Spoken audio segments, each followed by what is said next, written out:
नमस्कार, मैं ज्योत्सना गुप्ता रोशनी आज फिर आपके लिए कहानी तुम्हारी यादें जिंदगी का एक और अंक लेकर आई हूँ। इसके प्रमुख पात्र जया से आप सब परिचित हो चुके हैं। पिछले 2 अंकों में जो भी हुआ वो आप पिछली 2 वीडियोस में सुन सकते हैं। आगे की कहानी 21 वर्षीय नवयौवना आज प्रथम बार हल्का श्रृंगार करके जब स्वयं को आईने में देख रही थी एकटक, तो उसके मन में अचानक एक ख्याल आया। इतनी भी बदसूरत नहीं कि कोई आकर सामने से नकार जाए। क्या आपको मेरा एक पल भी ख्याल आता होगा? जया सोच रही थी। क्या कभी आपने ये सोचा कि आप आए और क्या करके चले गए? क्यों आता होगा आपको मेरा ख्याल? अगर मेरा ही ख्याल रखना होता तो इनकार ही क्यों किया होता? मैं भी ना कितनी पागल हूँ। हो सकता है पहले ही आपकी कोई पसंद रही हो और दबाव में यहाँ तक आना पड़ा हो।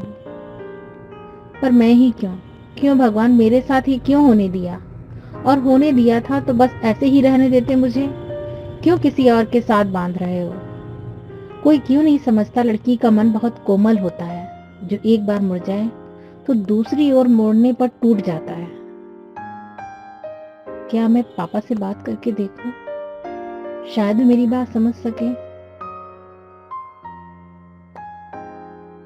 मैं नहीं रही हूं, किसी और को अपनाना खुदकुशी करना होगा। क्या होगा अगर मैं शादी ना करूं तो? खुद के साथ तो खुश रहूंगी। जया अपने ही प्रतिबिंब के सामने खुद से ही बोली चली जा रही थी। तभी जया, सब लोग आ गए हैं, नाश्ता पानी भी हो गया, बस तुझे ही बुला रहे हैं। और तू यहाँ किस दुनिया में खोई है? चाची ने जोर की आवाज में कहा तो जया हड़बड़ा गई। जी चाची, कुछ तो नहीं। जया के सर अटकने लगे थे, जैसे किसी ने चोरी पकड़ ली हो। अरे ऐसे समय में घबराहट होती है, मैं सब समझती हूँ, पर तेरी ससुराल वाले बड़े सीधे साधे लोग हैं। मिली हूँ मैं उन लोगों से, अभी उन्हीं लोगों से बात कर रही थी। जया का पल्ला चाची ने संभालते हुए कहा। जया को लग रहा था कि जमीन फट जाए और वो उसमें समा जाए, पर कलयुग में ऐसा सत्य नहीं होता कि मनन किया जाए और संभव हो जाए। अभी जिंदगी उसे बहुत कुछ सिखाने ले जा रही थी। चाची उसे कंधे का सहारा देकर ले आई, वरना उसे लग रहा था कि वो गिर ही जाएगी। उसके पैर डगमगा रहे थे। आज उसके मन में कोई उमंग नहीं थी। वो अंदर से बिल्कुल खाली सा महसूस कर रही थी। उसे सबके बीच लाकर बिठा दिया गया और रस्में शुरू हो गई। होने वाली सास ने आगे आकर टीका लगाया, गले में हार पहनाया, गोद में मेवा, फल, मिठाई, कपड़े सब रखे, ऊपर से चूनर भी उड़ा दी। ये सब कुछ उसके जीवन साथी के हाथों होने जा रहा था। सबके कहने पर जया ने नजरें उठाकर शिशिर को सामने से मिठाई खिलाई, और जैसे ही नजरें की तो आंखों का सैलाब बह निकला। जिसका डर था उसे वही हो गया। अब पलकें आंसुओं का बोझ नहीं सहन कर पा रही थी। सब आंसू पोंछने और चुप कराने में लग गए, पर यह बांध उस सब्र का था जो ईश्वर की श्रद्धा में जया ने बांध रखा था। इसे तो टूटना ही था। लड़की बहुत भावुक है, बुआ बोल रही थी। मायके से जाने का दर्द हम सब समझते हैं।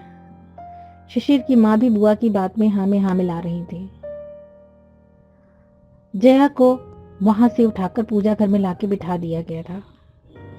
जया की माँ अपनी लाल लाल आंखें लिए हुए उसके पास आई, जो शायद उन्होंने भी रो रो करके लाल कर रखी थी, और अपना प्यार भरा हाथ जया के सर पर रखकर बोली, क्या एक बार शिशिर से बात करना चाहोगी? जया ने माँ के आंचल में छुपकर साफ इनकार कर दिया। उधर से लड़के ने भी स्वयं से बात करने जैसी कोई इच्छा नहीं जताई थी। खाने पीने के बाद 1 हफ्ते बाद रोके की रस्म को निर्धारित करके सभी मेहमान विदा हो गए। इधर पूजा घर में जया खुद को अप्रत्याशित भाव के लिए गुनहगार मान रही थी। ये क्या कर रहे हो भगवान मेरे साथ? आप तो मेरे साथ रहे हो हमेशा। कोई सुने न सुने पर आप तो हमेशा मेरी बात सुनते हो, मुझे समझते हो, मुझे समझने वाले एक आप ही हो। मैंने आपसे कभी कुछ नहीं कहा, कुछ भी नहीं मांगा।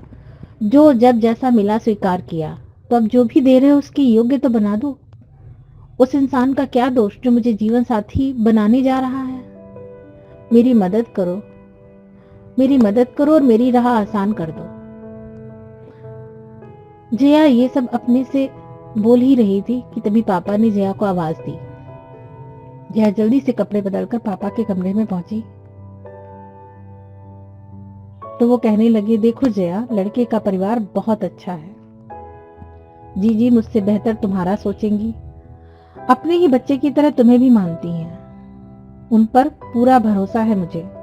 तुम अभी बच्ची हो, तुम्हें सही गलत का भान नहीं है। तुम्हारी माँ भी इस रिश्ते से इनकार कर रही थी, पर मैंने उन्हें समझा दिया। उन्हें लग रहा है ये रिश्ता तुम्हारी मर्जी के बगैर तुम पर जबरदस्ती थोपा जा रहा है। तुम सुन रही हो मेरी बात? कुछ देर रुककर पापा ने फिर बोलना शुरू किया। जया सर झुकाए जमीन की तरफ देख रही थी। कुछ दिन पहले जो भी हुआ, उसके बाद सबके सामने मेरा रहना मुश्किल हो रहा था। तुम माँ बेटी को क्या पता आस पड़ोस क्या बोल रहे हैं। एक एक मिनट सांस लेना दूभर हो गया। मुझे तो बाहर भी निकलना होता है। बड़ी मुश्किल से जीजी ने ये रिश्ता बनाया है। लड़के का अपना व्यापार है, खाता पीता घर है, समाज में इज्जत है, और क्या चाहिए। अब अगर तुम माँ बेटी ने कोई अड़ंगा लगाया तो मेरे पास आत्महत्या करने के अलावा कोई दूसरा रास्ता ना होगा। अब देख लो तुम दोनों क्या करना है। मैं तुम दोनों को देख देख कर तंग आ चुका हूँ। पापा इतना बोलकर घर से बाहर निकल गए। जया हतप्रभ सी खड़ी थी, पापा के एक अलग रूप को देख रही थी। तो क्या माँ को भी इस रिश्ते से ऐतराज था? जया को आश्चर्य हुआ, पर कुछ भी बोलना मतलब अपने भाई बहन और माँ के लिए कब्रें खोदना था।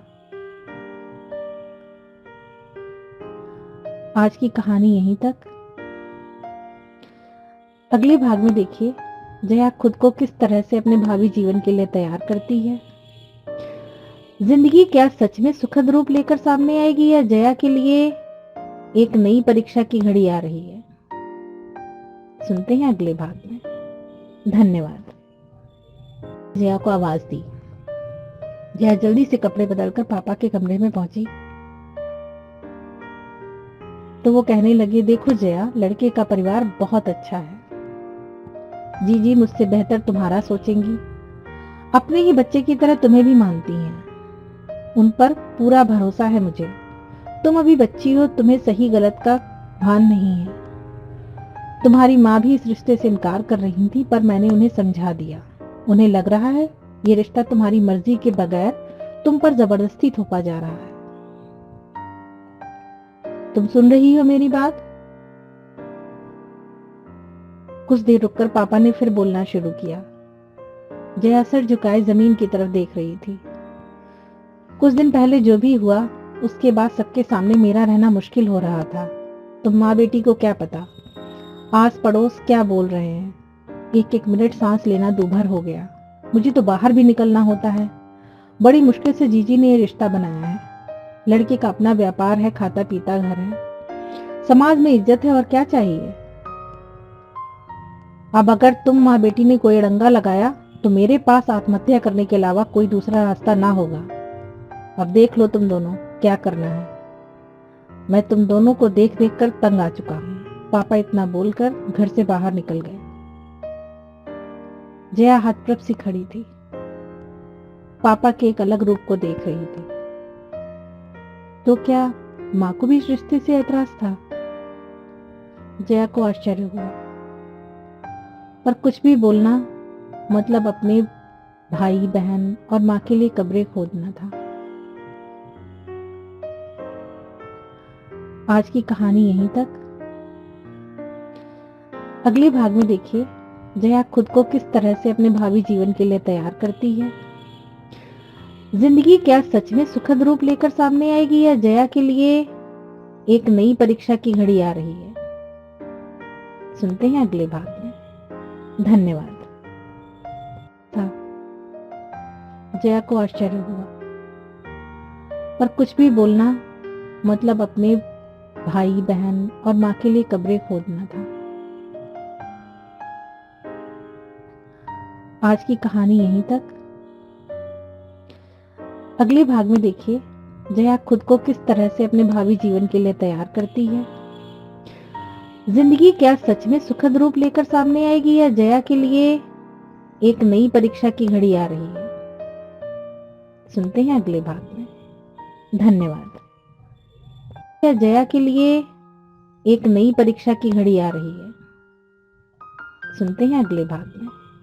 धन्यवाद। धन्यवाद।